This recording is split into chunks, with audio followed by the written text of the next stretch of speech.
Aku nggak nyangka Bu, seperti itu suami saya melakukan itu sampai dikasiri ya Bu ya. Maaf Bu, kalau boleh tahu emang ceweknya cantik Bu? Umur berapa? Mohon maaf ya Bu, waktu saya ketemu sama dia aja juga pertama sekali ya Bu, waktu saya memperingatkan dia Bu. Pingsan saya Bu. Apa sih Pak yang kau lihat dari dia saya gituin Bu? Jelek, bukannya saya apa-apa. Jauh Bu dari saya. Kadang ada sih yang orang selingkuh lebih Bukan downgrade, lebih baik. bukan lebih baik tapi lebih downgrade. Jelek Bu, udah saya bilang apa yang dilihat dari situ? Saya memang udah emosi juga. Kamu tahu nggak ini suami saya? Iya.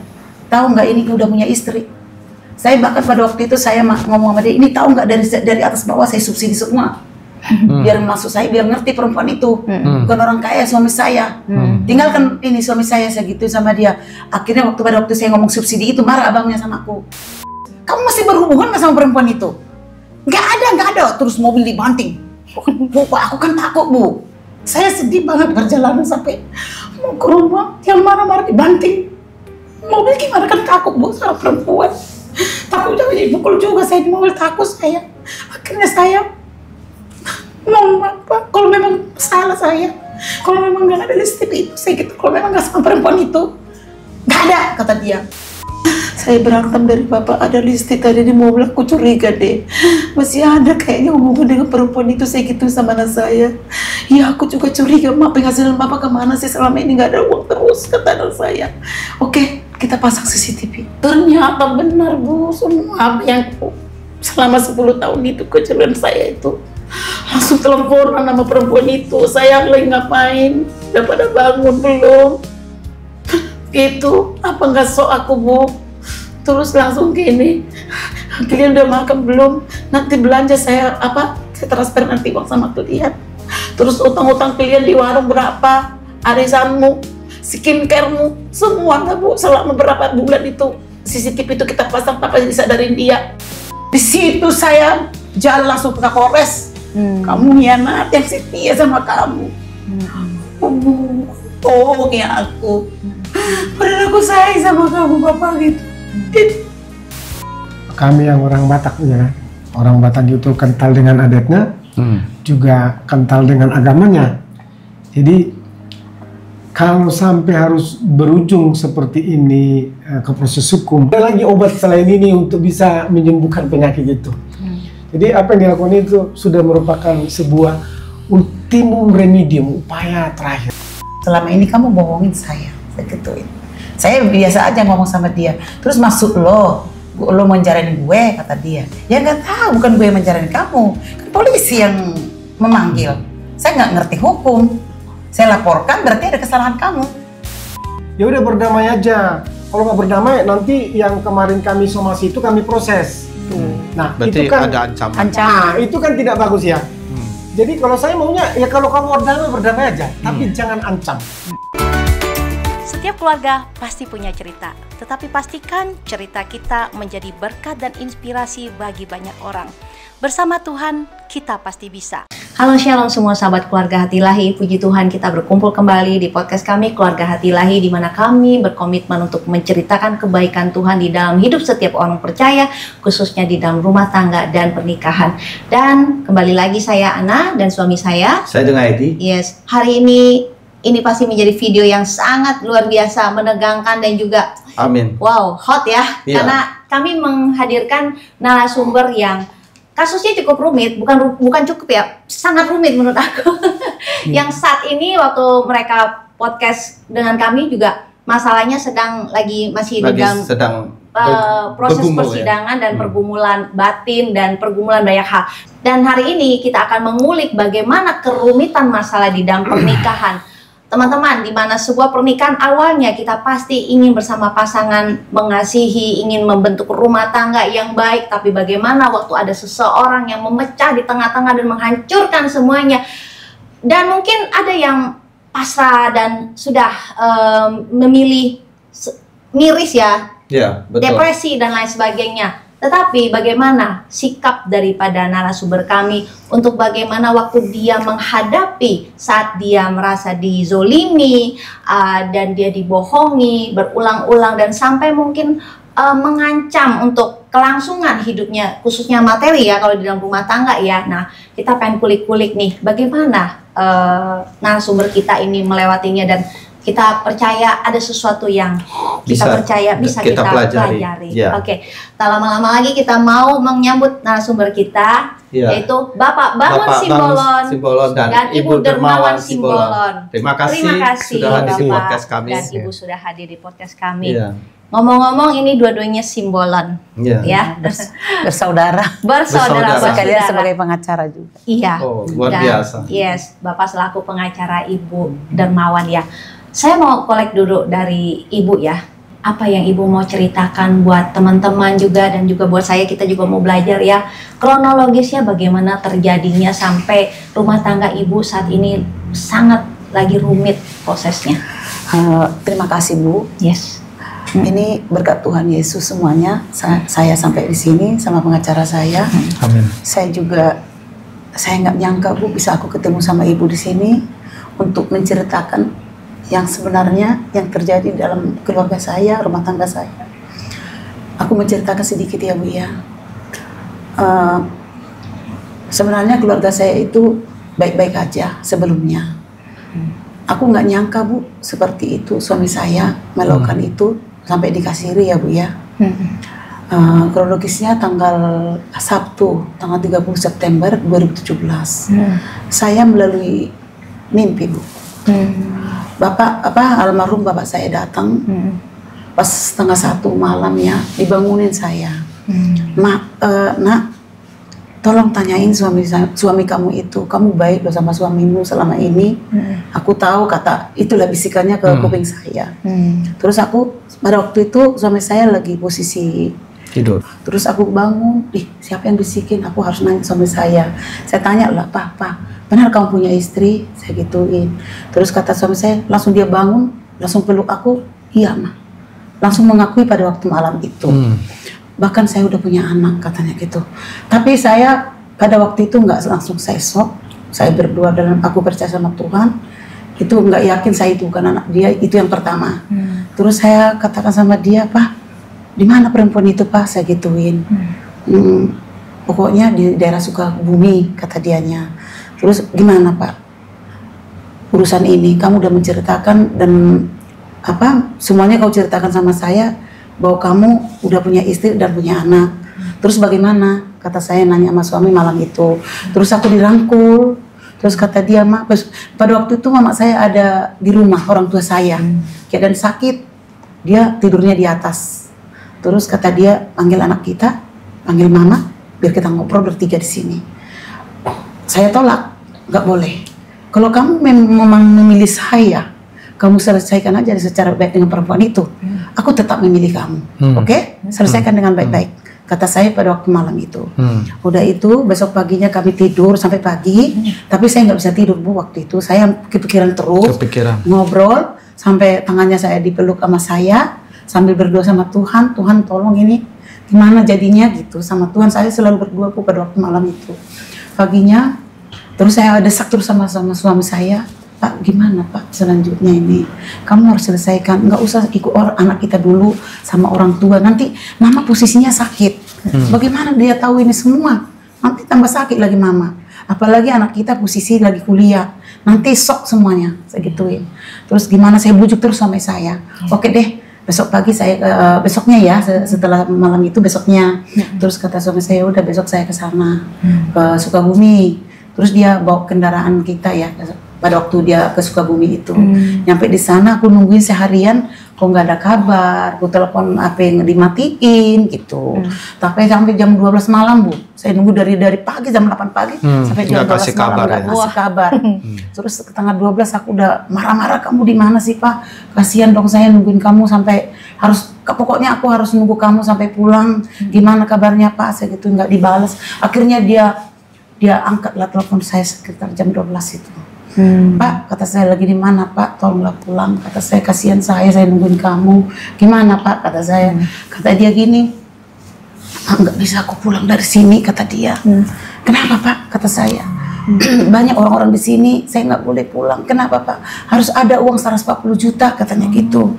Terus kata saya, lah buat apa? kok minta uang 140 buat untuk masa depan anak ini, katanya gitu, buat masa depan orang ini gitu, kata dia. Terus kata dia, nggak masuk akal, kata saya. Kamu gini aja deh, ya gimana kita nyari di malam-malam 140 juta Pak. Saya gituin sama dia, saya bujuk lah malam itu biar supaya pulang dulu ke rumah. Akhirnya pulang sampai jam 1 malam itu ya. Terus dia diam, gimana Pak? Saya gitu nanya lagi. Terus kata dia gini, ya udah nggak usah dibicarain, kita tidur besok pagi aja. Ya oke, saya tidur berdua sama dia di tempat tidur sampai pagi. Saya nggak berusaha terus. Masalah itu nggak ada penyelesaian. Saya belum ada ibaratnya kepastian masalah perempuan yang tadi malam yang diceritain ke saya, pengakuannya itu Bu. Dia nggak tegas ya? Nggak tegas gitu. 3 hari kemudian saya bujuk, tolonglah Pak, di mana anak itu Pak, sama si perempuan itu. Kalau memang kamu punya anak dari dia, ayo aku pura-pura Pak Bu. Saya bilang aja, tolong, ayo, nggak marah saya kalau ketemu sama dia, kata saya. Setelah itu 3 hari kemudian saya diajak gitu ya, ayo kalau kayak gitu, kata dia, diajaklah saya waktu itu. Tapi bawa motor, maksud saya kalau di Sukabumi masa bawa motor, kita ini aja deh nyari Grab gitu. Aku nggak mau bawa mobil saya, soalnya takut ada apa-apa gitu. Aku bilang untuk keamanan kita bawa itu aja, pesan Grab, kata saya. Nggak, naik motor aja dulu, ikut nanti abang, katanya gitu. Abang sekarang abangnya ini posisinya udah almarhum ya, udah nggak ada gitu waktu menyaksikan itu kejadian itu.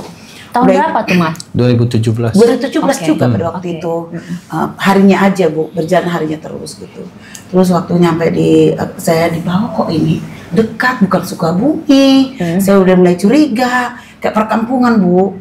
Tapi aku ambil daun biar supaya nanti besok-besok saya tahu maksud saya gitu, supaya nanti aku balik lagi tahu jalannya. Saya mau menemuin lagi tetangga sebelah gitu Bu, ceritanya gitu. Terus aku nyampe di rumah itu ada sebuah kontrakan. Daerah mana sih Bu? Daerah Cibinong. Daerah Cibinong, Sampora Cibinong. Disitulah perempuan itu perumahan pisar 1. Saya ingat aku ya Bu ya. Nyampe di situ, duduk, ketok-ketok, terus dia buka, posisi cewek itu memang ada anak saya di situ. Terus aku ngomong sama bertiga lah sama abangnya kan. Kami duduk dulu. Aku nggak mau duduk Bu. Saya memang udah emosi juga pada waktu itu. Ada suaminya? Ada suamiku bareng sama abangnya. Terus saya langsung marah, nggak disuruh dulu, saya nggak mau. Saya menyelesaikan aja. Kamu tahu nggak ini suami saya? Tahu nggak ini udah punya istri? Saya bahkan pada waktu itu saya ngomong sama dia, ini tahu nggak dari atas bawah saya subsidi semua. Biar maksud saya biar ngerti perempuan itu bukan orang kaya suami saya. Tinggalkan ini suami saya gitu sama dia. Akhirnya pada waktu saya ngomong subsidi itu marah abangnya sama aku. Gak usah kayak gitu Nang, gak usah, katanya gitu. Enggak, harus ditegaskan Amang. Dikiranya nanti orang kaya suami saya. Sementara gue yang subsidi atas bawah biar tahu kamu.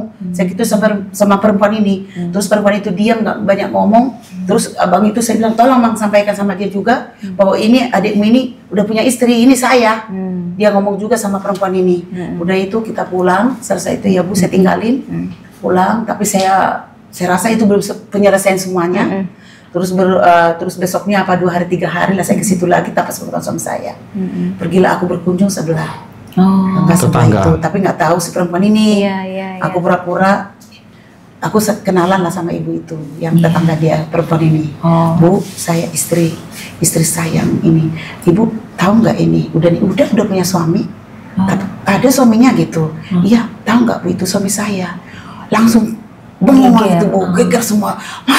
Masya Allah, kata orang itu. Jadi ibu istri saya? Iya Bu. Tolongin aku ya Bu, kata saya. Ini aku istrinya. Ih, baru 6 bulan lah orang ini tinggal di sini, pindahan katanya gitu. Iya Bu, tolongin aku Bu ya, nanti kalau ada ibaratnya. Kebetulan orang Batak juga. Berarti anaknya masih kecil ya, di bawah setahun. Itulah, aku nggak peduli kok masalah itu. Yang jelas saya jangan diganggu masalah rumah tangga saya gitu loh. Iya Pak ya. Udah itu, udah 2 hari 3 hari, udah ketemu sama ibu itu. Ngobrol sama suaminya si orang Batak ini, suami yang tetangganya. Itu bukan suaminya. Ya coba kita bantu ibu itu. Aku tanyakan sama ibu sebelah, apa dia punya surat nikah siri gitu.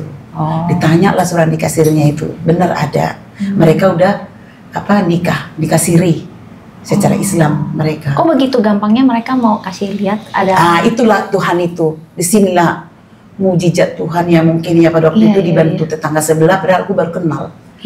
Terus aku telepon gimana Bu Eda, aku manggil Eda ke orang Batak ya Bu ya. Eda gimana Eda? Iya udah nikah siri Bu Eda, katanya.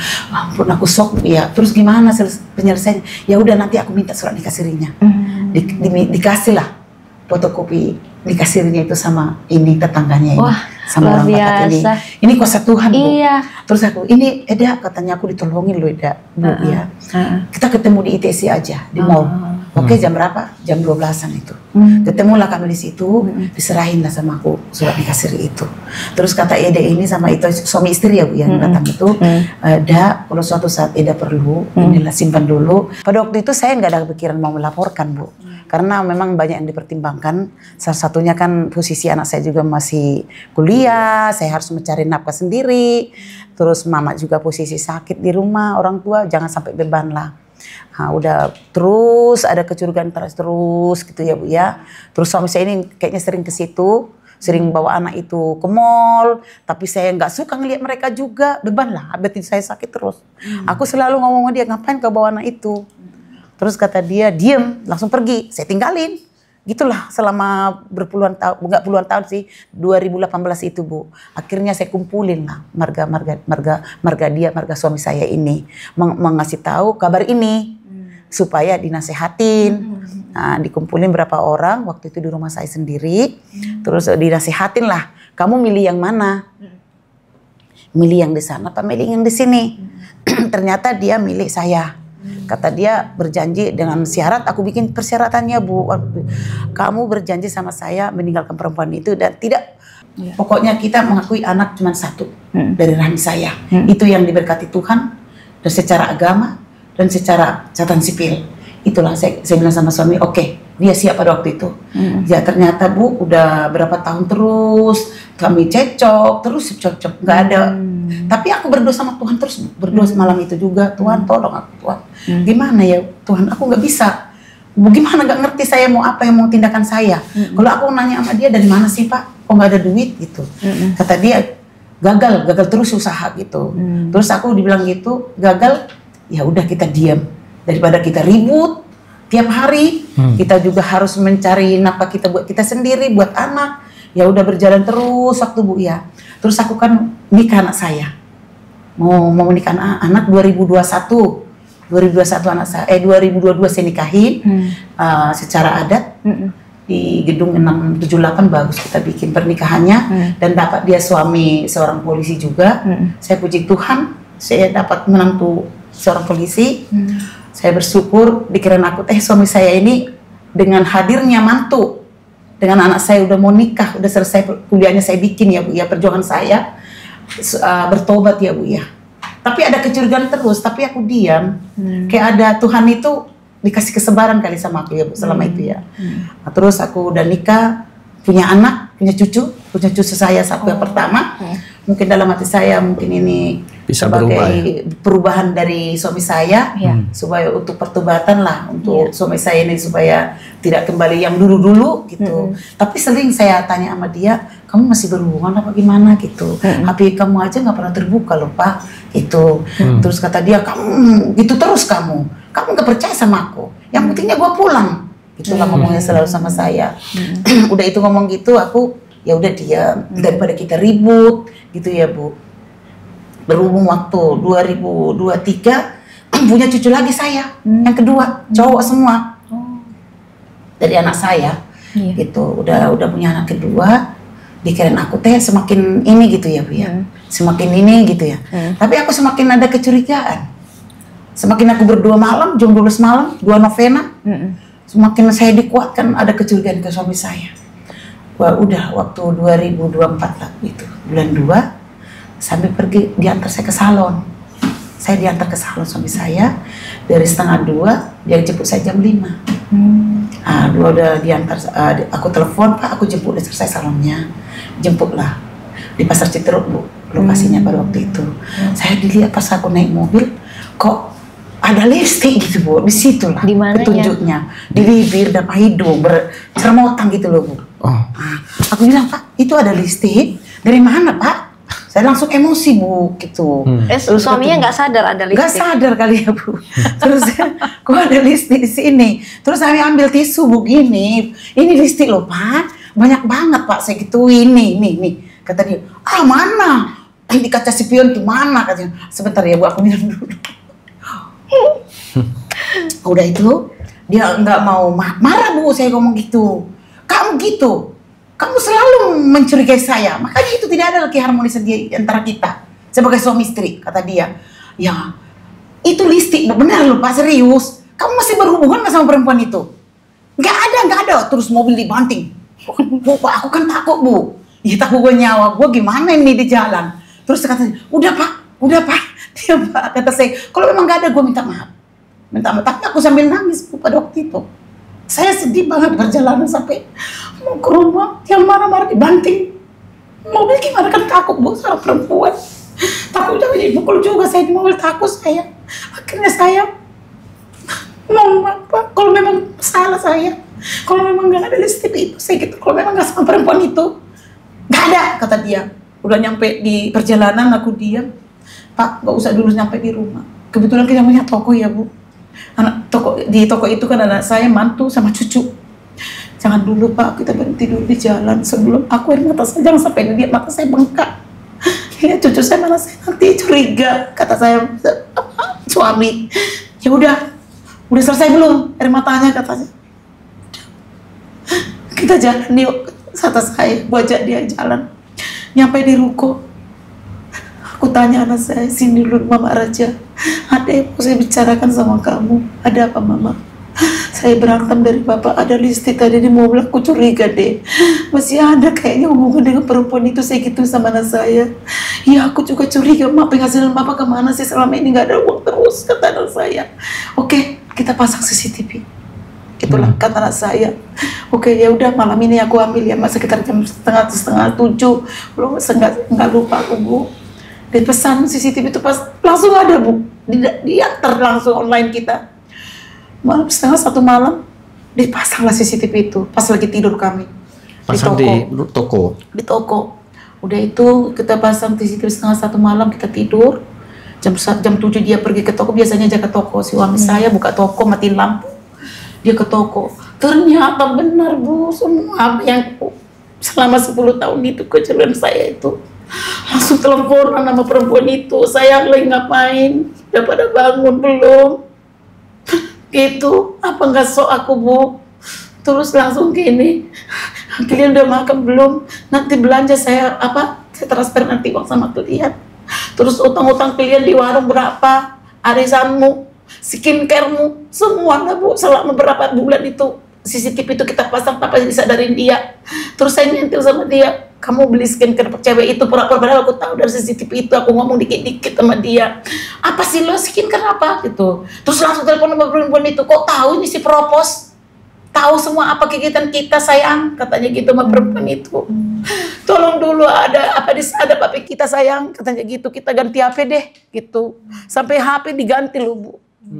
Supaya mereka bisa komunikasi, karena takut disadap, padahal CCTV di depan mata dia Bu. Itulah Tuhan itu baik. Dikasih kesempatan aku, apa yang dibeli mereka, rumah yang dibeli secara cicilan sama perempuan ini. Tahu Bu, dari CCTV itu semua Bu. Ini rumah sebentar lagi udah selesai sayang. Maaf Bu, kalau boleh tahu emang ceweknya cantik Bu? Umur berapa? Mohon maaf ya Bu, waktu saya ketemu sama dia aja juga pertama sekali ya Bu, waktu saya memperingatkan dia Bu, pingsan saya Bu. Apa sih Pak yang kau lihat dari dia? Saya gituin Bu, jelek, bukannya saya apa-apa. Jauh Bu dari saya. Kadang ada sih yang orang selingkuh lebih Bukan downgrade, lebih baik. bukan lebih baik tapi lebih downgrade. Jelek Bu, udah saya bilang apa yang dilihat dari situ. Karena kadang aku ngomong sama suami saya di rumah, setelah tahu itu ya, amit-amit, tapi aku nggak nyangka sampai dilanjutin. Ada apa gitu ya? Itu curiga saya Bu, itu aja. Umurnya juga nggak jauh beda. Nggak jauh beda. Mending yang muda gitu ya, Udah yang janda. upgrade Dia lebih janda. Oh janda. Oh janda. Oh. Janda seorang tentara, jadi suaminya udah almarhum. Oh. Janda, jadi udah punya anak juga. Umur mereka mungkin terpaut 1-2 tahun doang. Orang kalau mau Nggak selingkuh kan nyampe, harus tuan yang dia lebih dari aku. mulus, Lebih lebih tua dia muda. malah. Dia lebih tuan dia lah. Jadi lebih tua lagi cewek itu.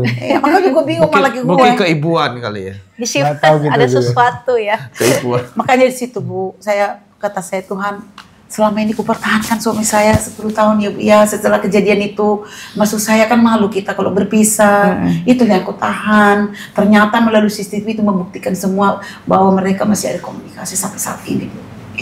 Itu membuktikan saya.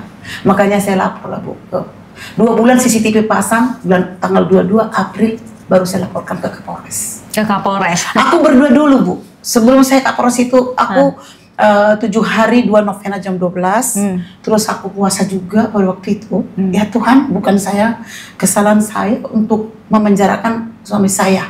Saya minta keadilan aja, kepastian hukum sebagai istri yang tersakitin dan terjolimin, dan istilahnya tidak tanggung jawab lah dalam rumah tangga. Ternyata sama perempuan ini tanggung jawab benar-benar, skincare-nya semuanya, keluarganya. Kalau hari Lebaran tuh ngucapin selamat Lebaran sama mertuanya, si mamanya si perempuan ini. Mama saya tidak pernah 10 tahun nanya. Setelah saya laporkan ini baru dia ngomong, "Ma, setelah saya lapor ke Kapolres baru dia pusing. Mama, mana nomornya? Biar saya minta maaf dulu." Tuh acting dia Bu. Padahal aku udah tahu dari CCTV itu semua. Mana Mama? Aku mau mengucapkan Idul Fitri dulu. Bawa jalan-jalan ke ITC ya Mama ya. Sementara orang tua saya nggak pernah Bu. Anak saya nggak pernah dipedulikan, nggak pernah. Saya aja, aku yang ituin suami saya, bajumu yang mana ya Pak? Jus 3 gelas ya Bu, saya bikin buat mata, buat kulit dia. Coba seperti biar supaya ganteng suami saya ini. Udah diperhatiin ya. Saya perhatiin suami saya Pak. Baju-bajunya kalau saya di mall itu baju apa Pak? Maaf dulu, perhiasan juga. Bapak pengen mas apa? Mas putih. Biar ganteng kamu Pak, nanti kamu kalau di pesta-pesta adat Batak. Coba Bu, di situ saya jalan langsung ke Kapolres. Kamu hianat yang setia sama kamu. Oh ya aku. Padahal aku sayang sama kamu Bapak gitu. Itu yang sampai saya pergi ke Kapolres Bu. Saking udah nggak tahan. Padahal waktu ketahuan sebenarnya kan udah kasih kesempatan udah juga ya. Kesempatan udah banyak dikasih kesempatan sama dia supaya keluarga kita ini berubah. Tinggalkanlah itu, oke lah, kita maafin. Karena kita ini ibaratnya keluarga ini ya, maksudnya terhormat ya. Ya, ibaratnya kita orang-orang kalau ada masalah juga ke kita laporan gitu. Ibu katanya ya, Bu. dituakan ya. Dituakan gitu Bu. Jadi ini yang dituakan ini kenapa? Malah. Karena saya yang mendukung dia di balik layar kan Bu, sebagai istri kan Bu. Maaf, Ibu yang punya usaha rumah. Jadi gini, saya ya puji Tuhan memang usaha saya ada gitu. Sekarang ada toko obat ya. Ibu yang ngelola? Iya, saya sendiri. Kalau suami enggak ada jadi apa-apa. Gini, suami saya ini kata dia, saya suruh dia biar supaya ganteng gitu ya. Istilahnya dampingin aku aja, dampingin saya aja. Jadi kamu ini Pak, dampingin saya, ngantar saya kalau ada urusan gitu aja. Terus saya beli bajunya, sepatunya, pokoknya biar ganteng lah dilihat orang. Dulu kan kecil, sekarang dia udah kembali seperti yang kutemuin setelah di lapas. Saya lihat dia, oh udah kembali kau seperti yang dulu. Gitu. Emang sorry, kalau boleh flashback, Ibu ketemu suaminya, boleh tahu nggak bagaimana waktu dulu awalnya pernikahan? Itu pacaran 92 ya, tahun 92 bulan Januari. Bagaimana ketemu dia? Ketemunya itu pas lagi aku kan punya tinggal di kos. Dia datang bareng-bareng sama teman-temannya. Sebenarnya nggak suka sih. Orang tua saya juga udah ngomong ya, waktu saya bawa ke kampung, akan ada saudara saya orang hebat juga ya, maksudnya abangku kan jenderal. Saya bawa lah dia ke situ. Saya angkat loh Bu. Saya bilang sarjana, padahal bukan sarjana, tapi STM. Itu loh Bu. Saya bilang apa kerjaannya, kan namanya jenderal kan Bu. Orang hebat, abang saya di Ciputat tuh saya bawa tuh perkenalan dulu sama abangku. Si Tumorang tuh, Pak Tumorang tuh abangku udah almarhum sekarang. Kalau hidup itu Bu, jangan salah, bisa habis ini. Suami saya yang dibikin kalau ketahuan masalah ini. Habis dia. Tapi waktu itu saya nggak mau cerita karena aku masih pengen suami saya balik kembali utuh. Jadi mereka itu nggak mau boleh tahu bahwa jadi ada masalah ini. yang baik-baik aja. Baik-baik aja. Sama mama saya itu sampai saat ini waktu baru kejadian ini aja aku ceritain. Suami saya udah di lapas. Hah? Kenapa di lapas? Gitu. Soalnya saya gini, kalau aku mau ceritakan sama keluarga nanti jadi beban. Biarkan aku hanya berdua. Saya berdoa sama Tuhan. Tapi dikasih jalan, dikasih semua. Kenapa surat nikah siri itu masih bisa kusimpan? Padahal udah hampir 10 tahun, Bu.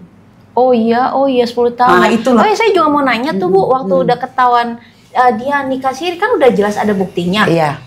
Betapa sabarnya ibu nggak konfront suami ya? Lu lagi nih. Nggak usah. Tapi aku kayaknya Tuhan itu udah sabar masih dulu. suruh sabar ya. Sabar dulu, sabar. Luar biasa loh. Ya, sabar, itu nggak sabar. semua istri bisa kayak Sabar gitu. Jadi itu karena aku banyak berdoa ke gereja juga saya rajin ke Bunda Maria. Saya berdoa, Tuhan, Bunda Maria tolong aku.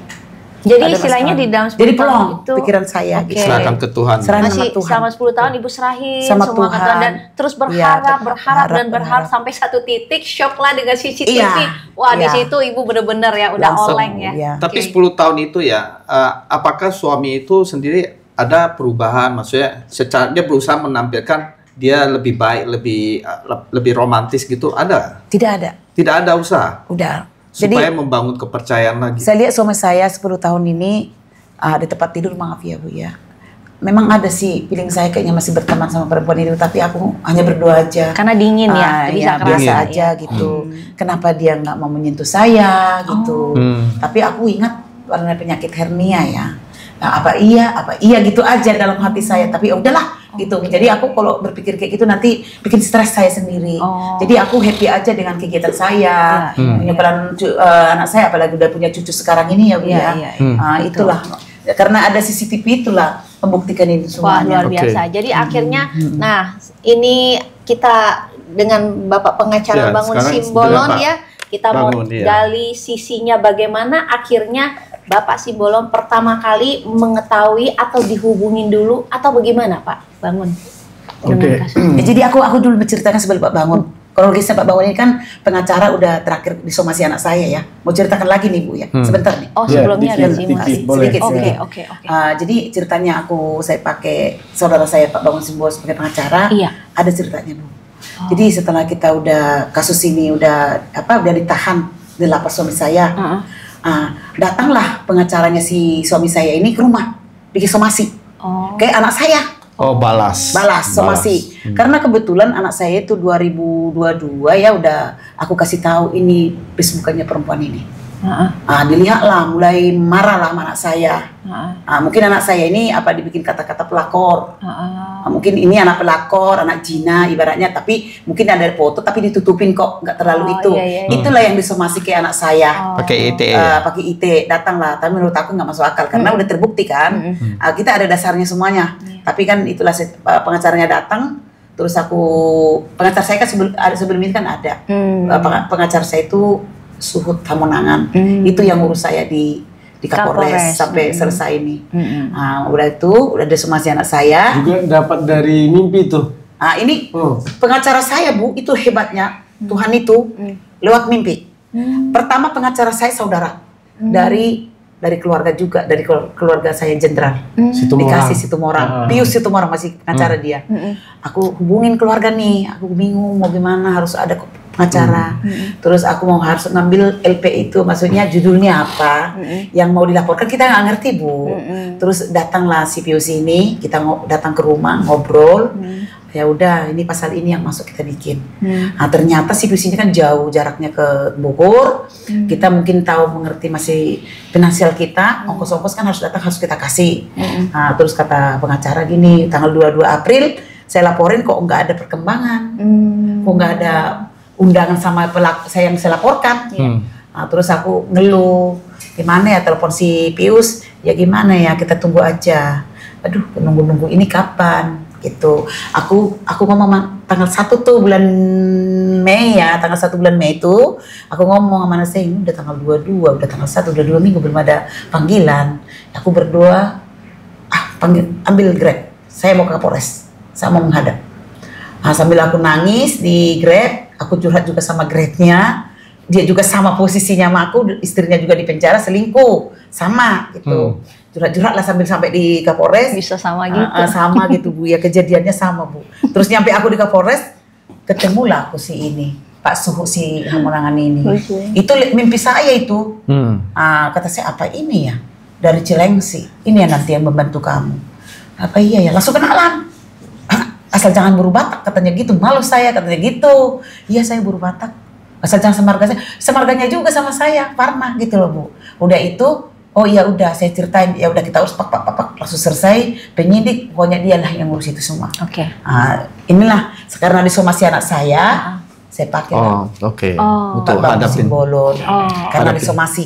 hadapin somasi ke anak ya. Menghadapi somasi Pak Bangun Simbolon. Akhirnya gimana tuh Pak waktu?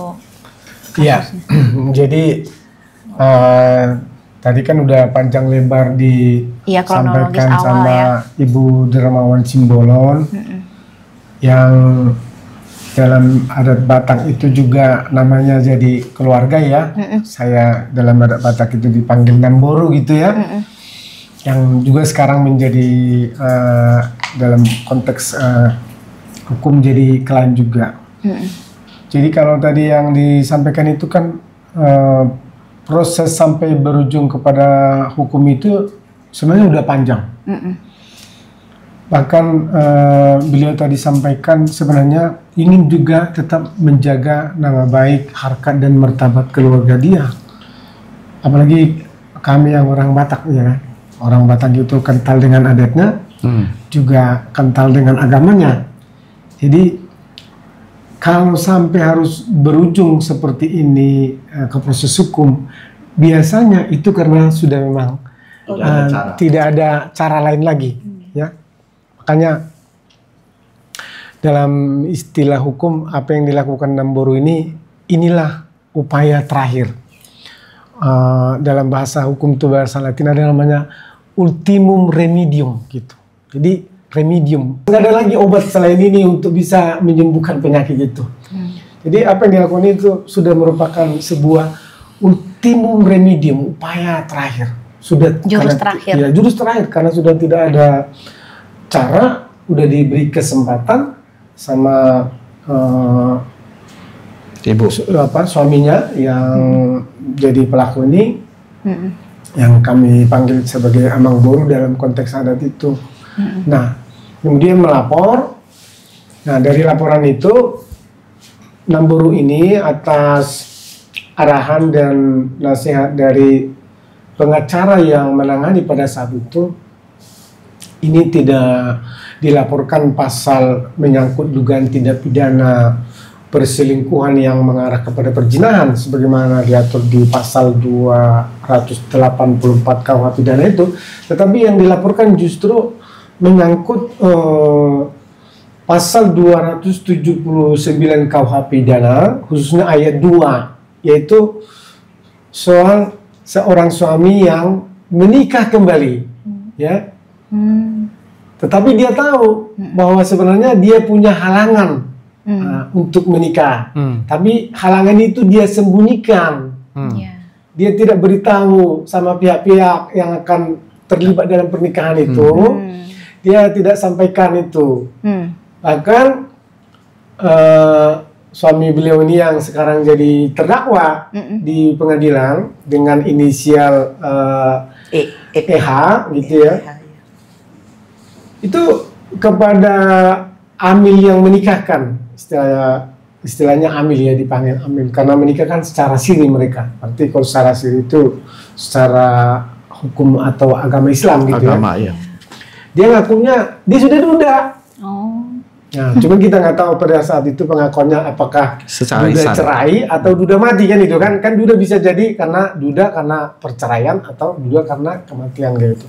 Tapi artinya dua hal dia sudah sembunyikan itu. Pertama, dia sembunyikan halangan dia menikah karena dia masih terikat pernikahan yang sah dengan istrinya, Namboru Ibu Dermawan Simbolon. Dan bahkan dia berbohong bahwa dia sudah duda. Makanya itulah pasal yang dikenakan, pasal 29 itu. Jadi menurut penyidik, setelah proses kurang lebih 9 bulan sejak laporan. Lama ya? Lama. Memenuhi unsur, baik dari saksi sampai pakai ahli juga. Jadi ada ahli hukum. di penyidik itu menggunakan ahli pidana. Biasanya kan dalam berhukum itu selain bukti dan saksi untuk meyakinkan, untuk lebih menguatkan keyakinan penyidik bahwa ini memang memenuhi unsur, biasanya digunakan ahli gitu ya, yang ahli di bidang pidana. Dan menurut ahli pun ini memenuhi unsur, 279 ini sudah memenuhi unsur akhirnya ya naik sidik. Dari lidik kan biasanya penyelidikan dulu ya. Iya, betul. Akhirnya naik sidik. Kalau udah naik sidik berarti artinya apa? Udah bisa diproses. Berarti artinya kalau naik sidik itu berarti ditemukan ada unsur pidana. Kan itu kan? Dengan alat bukti yang cukup, biasanya minimal 2. Tinggal menemukan siapa pelakunya, siapa tersangkanya kan? Udah jelas lah siapa yang terlapor, itulah yang sekarang menjadi tersangka. Kemudian pasal 29 itu kan diancam dengan 7 tahun itu. Kalau perselingkuhan yang mengarah kepada perzinahan itu kan ancaman hukumnya hanya 9 bulan, ya kan, ringan. Tapi 7 tahun, jadi karena 7 tahun itu kan biasanya merupakan hak subjektif daripada penyidik, sudah memenuhi unsur, itu berpotensi untuk bisa langsung ditahan kan itu kan setelah tersangka, dan itu yang terjadi. Tetapi dari cerita Namburu ini, Ibu Darmawan Simbolon ini, sewaktu dijadikan tersangka sebenarnya terjadi upaya negosiasi di situ dengan beliau, yaitu apa? Supaya ada perdamaian. Kalau bisa beliau mencabut laporan, karena pasal 279 ini adalah delik aduan, bukan delik umum ini. Delik aduan itu artinya apa?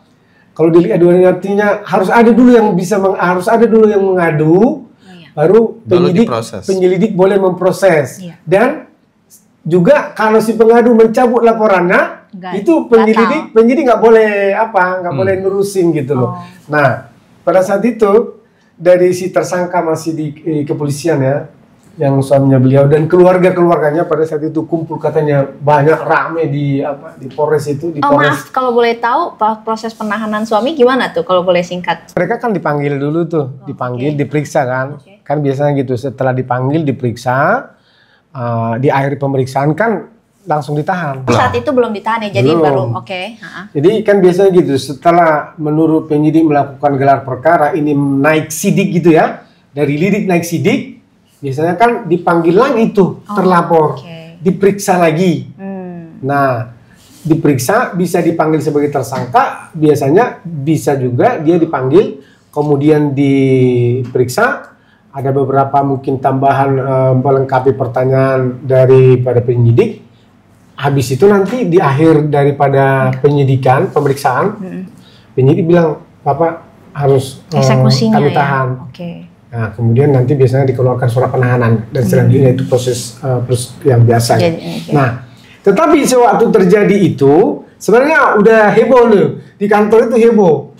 Dia dan kan bahkan Namburu kan udah bilang, besok aku dipanggil, kayaknya aku besok ditahan nih katanya kan. Jadi surat panggilannya 2 hari sebelum surat tersangkanya 2 hari sebelum ditahan. Nah itu masih tinggal serumah ya? Masih satu tempat tidur, ngobrol. Jadi artinya dia udah dipanggil sebagai tersangka ya?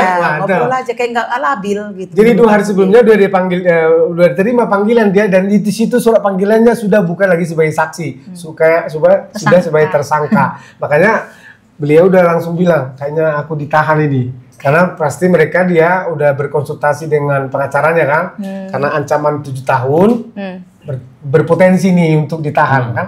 Jadi di rumah waktu udah dia terima surat, dia tahu dari ibu yang menggugat gitu, dia juga nggak marah-marah sama ibu? Enggak, santai aja dia.